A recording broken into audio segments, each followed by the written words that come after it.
다 함께 사도신경으로 신앙 고백하심으로 하나님께 예배드리겠습니다. 나는 전능하신 아버지 하나님 천지의 창조주를 믿습니다. 나는 그의 유일하신 아들 우리 주 예수 그리스도를 믿습니다. 그는 성령으로 잉태되어 동정녀 마리아에게서 나시고 본디오 빌라도에게 고난을 받아 십자가에 못 박혀 죽으시고 장사된 지 사흘 만에 죽은 자 가운데서 다시 살아나셨으며 하늘에 오르시어 전능하신 아버지 하나님 우편에 앉아 계시다가 거기로부터 살아있는 자와 죽은 자를 심판하러 오십니다.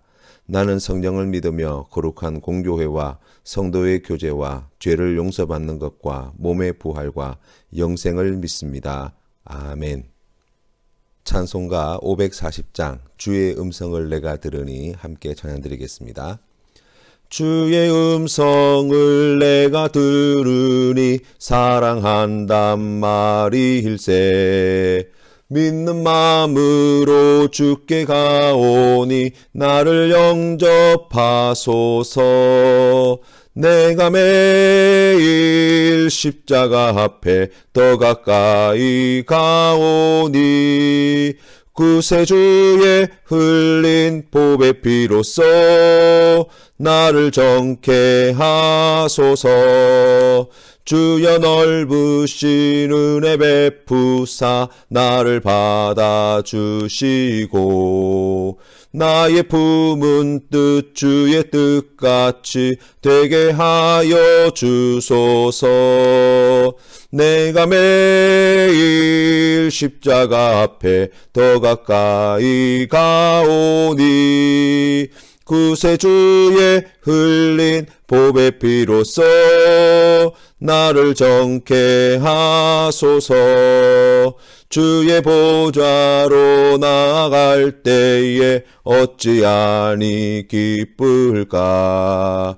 주의 얼굴을 항상 배오니 더욱 친근합니다. 내가 매일 십자가 앞에 더 가까이 가오니 구세주의 흘린 보배 피로써 나를 정케 하소서. 우리 구주의 넓은 사랑을 증량할 자 없으며 주가 주시는 참된 기쁨도 헤아릴 수 없도다. 내가 매일 십자가 앞에 더 가까이 가오니 구세주의 흘린 보배 피로써 나를 정케 하소서. 아멘. 함께 기도드리겠습니다. 살아계신 하나님 아버지, 우리에게 2021년 새해를 주시고 하나님의 뜻을 이 땅 위에 세워가며 이루어가는 성도로 불러주시니 감사합니다. 하나님, 우리가 먹든지 마시든지 무엇을 하든지 하나님의 영광을 위하여 부름받은 자들임을 기억하게 하여 주시고 오늘 사랑하는 성도님들의 삶을 지켜보호하여 주시어서 어렵고 힘들고 또 두려움과 염려와 근심이 밀물처럼 몰려오는 이 험악한 세상 속에서도 길 잃지 아니하고 오직 주님만 바라보며 하나님께서 기뻐하시는 그 귀한 뜻에 순종함으로 나아가는 우리 모든 권속들 되게 하여 주시옵소서. 하나님, 특별히 육신의 연약함으로 고통당하는 이들을 주님 불쌍히 여겨 주시사 찾아가 만나 주시고 보혈의 피로 그 모든 환부를 치료하여 주시며 경제적인 어려움으로 말미암아 하나님의 도우심과 긍휼하심을 구하는 자들을 주님 외면하지 말아 주시고 오늘도 쓸 것과 먹을 것과 입을 것에 부족함이 없도록 크신 은혜를 더하여 주시옵소서. 하나님 아버지, 한 치 앞도 내다보지 못할 암담한 우리의 현실을 바라보면서 어찌할 바를 알지 못하며 주님만을 바라보는 사랑하는 성도님들을 주님 긍휼히 여겨주시사 전능하신 주의 오른팔로 붙들어 일으켜 주시옵시고 주님께서 선한 목자가 되어 주시어서 형통한 길로 복된 길로 인도하여 주시옵소서. 예수님의 이름으로 기도드리옵나이다. 아멘. 오늘 우리에게 주신 하나님 말씀은 열왕기하 8장 말씀입니다. 함께 봉독하시겠습니다. 제8장 엘리사가 이전에 아들을 다시 살려준 여인에게 이르되 너는 일어나서 내 가족과 함께 거주할 만한 곳으로 가서 거주하라. 여호와께서 기근을 부르셨으니 그대로 이 땅에 7년 동안 임하리라. 여인이 일어나서 하나님의 사람의 말대로 행하여 그의 가족과 함께 가서 블레셋 사람들의 땅에 7년을 우거하다가 7년이 다함에 여인이 블레셋 사람들의 땅에서 돌아와 자기 집과 전토를 위하여 호소하려 하여 왕에게 나아갔더라. 그때 왕이 하나님의 사람의 사환 게하시와 서로 말하며 이르되 너는 엘리사가 행한 모든 큰일을 내게 설명하라. 게하시가 곧 엘리사가 죽은 자를 다시 살린 일을 왕에게 이야기할 때에 그 다시 살린 아이의 어머니가 자기 집과 전토를 위하여 왕에게 호소하는지라. 게하시가 이르되 내 주 왕이여, 이는 그 여인이요 저는 그의 아들이니 곧 엘리사가 다시 살린 자니이다. 왕이 그 여인에게 물으매 여인이 설명한지라. 왕이 그를 위하여 한 관리를 임명하여 이르되 이 여인에게 속한 모든 것과 이 땅에서 떠날 때부터 이제까지 그의 밭의 소출을 다 돌려주라. 엘리사가 다메섹에 갔을 때 아람 왕 벤하닷이 병들었더니 왕에게 들리기를 이르되 하나님의 사람이 여기 이르렀나이다. 왕이 하사엘에게 이르되 너는 손에 예물을 가지고 가서 하나님의 사람을 맞이하고 내가 이 병에서 살아나겠는지 그를 통하여 여호와께 물으라. 하사엘이 그를 맞이하러 갈새 다메섹의 모든 좋은 물품으로 예물을 삼아가지고 낙타 40마리에 싣고 나아가서 그의 앞에 서서 이르되 당신의 아들 아람왕 베나닷이 나를 당신에게 보내 이르되 나의 이 병이 낫겠나이까 하더이다.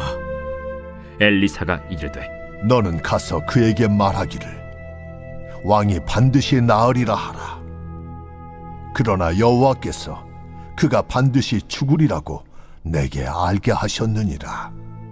하나님의 사람이 그가 부끄러워하기까지 그의 얼굴을 쏘아보다가 우니 하사엘이 이르되 내 주여, 어찌하여 우시나이까? 내가 이스라엘 자손에게 행할 모든 악을 내가 알미라. 내가 그들의 성에 불을 지르며 장정을 칼로 죽이며 어린아이를 맺히며 아이벤 부녀를 가르리라. 당신의 개 같은 적이 무엇이기에 이런 큰 일을 행하오리이까? 여호와께서 내가 아람 왕이 될 것을 내게 알게 하셨느니라. 그가 엘리사를 떠나가서 그의 주인에게 나아가니 왕이 그에게 묻되 엘리사가 내게 무슨 말을 하더냐? 그가 내게 이르기를 왕이 반드시 살아나시리이다 하더이다. 그 이튿날에 하사엘이 이불을 물에 적시어 왕의 얼굴에 덮음에 왕은 죽은지라. 그가 대신하여 왕이 되니라. 이스라엘의 왕 아합의 아들 요람 제5년에 여호사밧이 유다의 왕이었을 때 유다의 왕 여호사밧의 아들 여호람이 왕이 되니라. 여호람이 왕이 될 때 나이가 32세라 예루살렘에서 8년 동안 통치하니라. 그가 이스라엘 왕들의 길을 가서 아합의 집과 같이 하였으니 이는 아합의 딸이 그의 아내가 되었음이라. 그가 여호와 보시기에 악을 행하였으나 여호와께서 그의 종 다윗을 위하여 유다 멸하기를 즐겨하지 아니하셨으니 이는 그와 그의 자손에게 항상 등불을 주겠다고 말씀하셨음이더라. 여호람 때에 에돔이 유다의 손에서 배반하여 자기 위에 왕을 세운 고로 여호람이 모든 병거를 거느리고 사일로 갔더니 밤에 일어나 자기를 애워싼 에돔 사람과 그 병거의 장관들을 치니 이에 백성이 도망하여 각각 그들의 장막들로 돌아갔더라. 이와 같이 에돔이 유다의 수하에서 배반하였더니 오늘까지 그러하였으며 그때 림나도 배반하였더라. 여호람의 남은 사적과 그가 행한 모든 일은 유다 왕 역대지략에 기록되지 아니하였느냐. 여호람이 그의 조상들과 함께 자매 그의 조상들과 함께 다윗 성에 장사되고 그의 아들 아하시야가 대신하여 왕이 되니라. 이스라엘의 왕 아합의 아들 요람 제12년에 유다 왕 여호람의 아들 아하시야가 왕이 되니 아하시야가 왕이 될 때 나이가 22세라 예루살렘에서 1년을 통치하니라. 그의 어머니의 이름은 아달랴라. 이스라엘 왕 오므리의 손녀이더라. 아하시야가 아합의 집 길로 행하여 아합의 집과 같이 여호와 보시기에 악을 행하였으니 그는 아합의 집의 사위가 되었음이로라. 그가 아합의 아들 요람과 함께 길르앗 라무스로 가서 아람 왕 하사엘과 더불어 싸우더니 아람 사람들이 요람에게 부상을 입힌지라. 요람 왕이 아람 왕 하사엘과 싸울 때 라마에서 아람 사람에게 당한 부상을 치료하려 하여 이스라엘로 돌아왔더라. 유다의 왕 여호람의 아들 아하시아가 아합의 아들 요람을 보기 위하여 내려갔으니 이는 그에게 병이 생겼음이더라. 열왕기하 8장 1절에서 7절까지는 수넴 여인이 기업을 회복한 이야기입니다. 엘리사 선지자는 하나님이 이 땅에 7년 기근을 내리실 것을 알고 수넴 여인에게 피신할 것을 지시합니다. 수넴 여인은 선지자의 말에 순종하여서 블레셋 땅으로 피신하여 7년 가뭄을 피하고 다시 고향으로 돌아왔습니다. 그리고 자신의 집과 토지를 다시 돌려달라고 왕께 호소하였다는 이야기입니다. 이 수넴 여인은 열왕기하 4장에서 남편과 뜻을 같이하여 하나님의 사람인 엘리사 선지자를 극진히 모신 사람입니다. 엘리사 선지자는 수넴 지역에 올 때마다 이 여인의 집에 머물렀고 여인은 선지자를 위해 다락방을 준비하여 내어주었습니다. 그 사랑을 입은 선지자는 수넴 여인이 아들을 낳을 것을 예언하였고 말씀대로 이 여인은 아들을 낳게 되었습니다. 그리고 하나님의 은혜로 얻은 이 아들이 죽은 것을 엘리사 선지자가 하나님께 기도하여 다시 살려내었다는 이야기를 우리가 읽을 수 있습니다. 애굽의 바로왕이 7년 풍년과 7년 흉년의 꿈을 꾸었을 때도 하나님은 미리 예비하신 하나님의 사람인 요셉을 통해 그 꿈을 가르쳐 주시고 요셉을 통해 야곱 가족이 큰 위기를 피할 길을 열어주셔서 온 세상의 구원자로 그를 들어 사용하여 주셨습니다. 하나님은 하나님을 사랑하고 헌신하는 자에게 자비와 은혜를 아끼지 않으시는 분이십니다. 하나님의 종들을 통해 7년 기근이라는 큰 재앙 앞에 피할 길을 열어주시고 7년 기간 동안 수넴 여인과 가족들을 먹이시고 입혀주셨습니다. 수넴 여인이 한 것은 엘리사 선지자를 위해 집에 있는 방 한 칸을 내어준 것이 전부 다인데 그런 헌신과 사랑을 결코 작게 여기지 아니하시고 낳을 수 없는 아들을 주실 뿐만 아니라 죽은 아들을 살려주시고 가뭄을 피하게 하시고 다시 돌아와 잃어버린 기업을 되찾게 해주셨다는 것입니다. 마태복음 10장 40절 말씀에 너희를 영접하는 자는 나를 영접하는 것이요 나를 영접하는 자는 나를 보내신 이를 영접하는 것이니라 말씀하셨습니다. 그래서 주님께서는 선지자의 이름으로 선지자를 영접하는 자는 선지자의 상을 받을 것이요 의인의 이름으로 의인을 영접하는 자는 의인의 상을 받을 것이라고 말씀하셨습니다. 또 누구든지 제자의 이름으로 이 작은 자 중 하나에게 냉수 한 그릇이라도 주는 자는 내가 진실로 너희에게 이르노니 그 사람이 결탄코 상을 잃지 아니할 것이라고 약속해 주셨습니다. 사랑하는 성도 여러분, 오늘 이 하루를 시작하면서 우리가 한 가지 다짐을 가져봅시다. 제자의 이름으로 작은 자 하나를 섬기는 것을 하나님이 상으로 갚으시겠다 약속해 주셨듯이 오늘 수넴 여인에게 말씀하신 대로 이 모든 일들을 이루어 주신 것처럼 사랑하는 성도님들의 삶의 자리에도 예수 그리스도의 이름으로 우리에게 주신 그 귀한 은혜와 복을 함께 나누는 가난하고 힘들고 어려운 작은 자 하나에게 선을 행하는 귀한 성도님 되시기를 주님의 이름으로 축원합니다. 그러할 때에 하나님께서 약속하여 주신 대로 더욱 크신 은혜와 복으로 갚아 주실 것입니다. 수넴 여인은 7년 가뭄이 지나고 다시 고향으로 돌아왔을 때 자신의 집과 땅이 하나도 없었습니다. 그러나 하나님은 선지자 엘리사가 수넴 여인에게 행한 일을 게하시를 통해 왕에게 증언하게 하였고 이 증언으로 수넴 여인에 대한 신뢰를 가지게 되었고 이 왕은 집과 땅뿐만 아니라 7년간 소출도 다 되돌려 줄 것을 명령하였다는 이야기입니다. 집과 땅도 다 잃어버렸지만 하나님은 그 모든 것에 더하여 소출까지도 계산해 돌려주셨습니다. 수넴 여인은 가뭄으로 인해 잃어버렸던 하나님이 주신 기업을 다시 되찾게 되어진 것이죠. 돌려받는데 가장 결정적으로 기여한 것이 무엇입니까? 바로 선지자 엘리사를 통해 수넴 여인에게 은혜를 베푸신 그 하나님의 놀라운 기적의 이야기였습니다.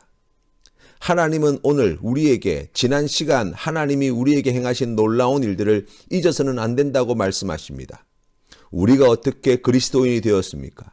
우리가 어떻게 하나님의 은혜를 받았습니까? 우리가 어떻게 기도의 응답을 들었습니까? 우리가 어떻게 지난날 그 숱한 어려움과 위기를 헤쳐나올 수 있었습니까? 우리가 어떻게 말씀으로 나를 가르치시고 인도하시고 위로해 주시는 하나님의 그 사랑을 받아 누리게 되었습니까? 그것을 기억하는 성도가 되시기를 바랍니다. 이 모든 은혜의 이야기들이 어려운 중에도 하나님을 바라보는 밑거름이 될 것이고 지금도 하나님이 나를 사랑하신다는 믿음의 큰 자산이 될 것입니다. 처음 사람 아담과 하와는 에덴 동산에서 쫓겨났지만 예수 그리스도를 구주로 믿는 우리에게 하나님은 영원한 기업인 천국을 반드시 허락해 주실 것입니다. 아람 임금인 베나닷이 병이 들자 그의 신하 하사엘을 보내 마침 다메섹에 와 있는 엘리사에게 자신의 병이 나을지를 물었습니다. 엘리사 선지자는 왕이 나으나 죽을 것이라고 예언하였지요. 그 이유는 그 대답을 들은 하사엘이 자신의 주군인 베다낫을 죽이고 스스로 왕위에 오를 것이기 때문이었습니다. 그리고 얼마 있지 않아 말씀하신 대로 이루어졌습니다. 하나님은 이스라엘 안에서만의 하나님이 아니십니다. 하나님은 모든 열방과 우주 만물을 다스리시는 역사의 주관자 되신 하나님이십니다. 오늘 이야기에서 눈에 띄는 장면은 선지자 엘리사가 하사엘이라는 사람이 나중에 이스라엘 백성들에게 얼마나 잔인한 짓을 저지를 줄 알면서도 하사엘을 죽이거나 그를 말리거나 하지 않았다는 것입니다. 하나님이 왜 하사엘이 이스라엘을 잔인하게 핍박할 것을 알고도 무사히 돌아가게 하셨을까요? 우리가 성경 말씀에서 모든 이유를 다 찾아볼 수는 없지만 먼저 우리가 생각해 볼 수 있는 것은 하사엘의 잔악한 죄악에도 불구하고 하나님께서 이스라엘 백성들을 구원하시는 그 구원의 뜻은 결코 막힘이 없다는 것입니다.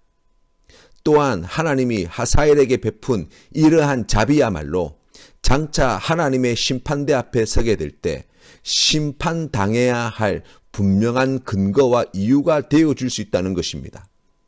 하나님의 심판의 때가 될 때까지 하나님께서는 참고 기다리십니다. 그러나 그 심판은 결코 지체됨이 없이 하나님의 때에 반드시 정확하게 이루어집니다.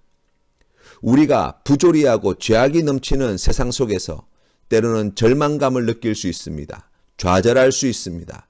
그러나 하나님의 뜻이 반드시 이루어진다는 믿음이 있다면 부조리함과 죄악이 넘치는 세상 속에서도 우리가 믿음을 잃지 않고 견디며 참으며 버텨나갈 수 있을 것입니다. 하나님의 때를 믿음으로 기다릴 수 있습니다. 하나님의 뜻이 어떤 절망스러운 상황 속에서도 반드시 이루어진다는 사실을 확신하시는 우리 성도님 되시기를 주님의 이름으로 축원합니다. 유다왕 여호람은 하나님 보시기에 악을 행하는 자였습니다. 북이스라엘의 아합과 같은 길을 걸어갔던 왕이었지요. 아합왕과 사돈관계를 맺고 있었던 여호람이었습니다. 에돔이 배반하여 힘으로 막았고 림나는 이때 남유다를 배반하여 독립해버렸습니다. 어떤 의미에서는 신앙적으로나 정치적으로나 외교적으로나 참으로 많이 부족한 왕이라고 이야기할 수 있습니다. 그러나 하나님은 다윗과 하신 언약을 기억하셨다고 말씀합니다. 유다를 멸하시기를 기뻐하지 않으셨다고 말씀하고 있는 것입니다. 하나님은 우리의 죄를 오래 참으십니다. 이유가 무엇입니까? 우리에게 스스로 하신 언약의 말씀이 있기 때문입니다. 신실하신 하나님은 우리의 죄악에도 불구하고 약속을 지키시는 사랑의 하나님이십니다. 어떻게 생각해보면 우리가 하나님께 늘 허물과 죄밖에 드러내어드리지 못하지만 하나님은 그런 우리를 보시고 우리에게 하신 구원의 약속을 기억하시며 이를 성취하시기 위해 지금도 자비와 긍휼로 오래 참으시며 우리와 변함없는 사랑으로 함께 하신다는 것입니다. 사랑하는 성도 여러분, 하나님의 인내를 잊어서는 안 됩니다. 하나님의 약속을 신뢰하십시오. 그리고 하나님의 크신 은혜와 자비에 마음과 정성과 힘을 다해 사랑함으로 응답하시는 우리 모든 성도 다 되시기를 주님의 이름으로 축원합니다. 주님 가르치신 기도로 예배를 마치겠습니다. 하늘에 계신 우리 아버지, 아버지의 이름을 거룩하게 하시며 아버지의 나라가 오게 하시며 아버지의 뜻이 하늘에서와 같이 땅에서도 이루어지게 하소서. 오늘 우리에게 일용할 양식을 주시고 우리가 우리에게 잘못한 사람을 용서하여 준 것 같이 우리 죄를 용서하여 주시고 우리를 시험에 빠지지 않게 하시고 악에서 구하소서. 나라와 권능과 영광이 영원히 아버지의 것입니다. 아멘.